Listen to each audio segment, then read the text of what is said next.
ulichukua majukumu ya kunitumia mwanamke wa hivi nani? Nimekwambia ubaki stendi. Sasa nibakije stendi wakati wewe ndo mume wangu, nishakuja hapa tuoane.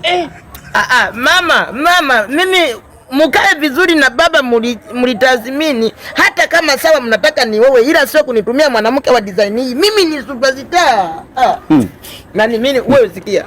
Mimi nakwambia tunarudi stendi. Mimi hapa sirudi, ndo nishafika na wewe ndo mwanaume wangu.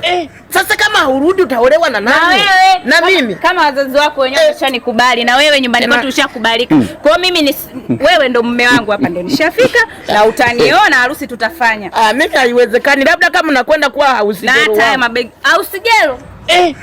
Yani mimi ni mke wako tena ningeuze harusi gero jamani. Hiyo simelizana na wazazi. Na wazazi. Wazazi wamelizia na wewe ndio hivyo hivyo.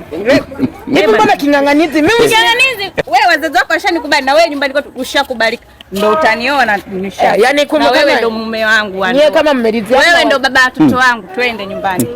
Tena nani tena ninaruhusi ni wewe unajua. Sasa mwanaume mwenyewe hapo nitakupasua. Sasa unipasue kwa sababu gani jamani? Allah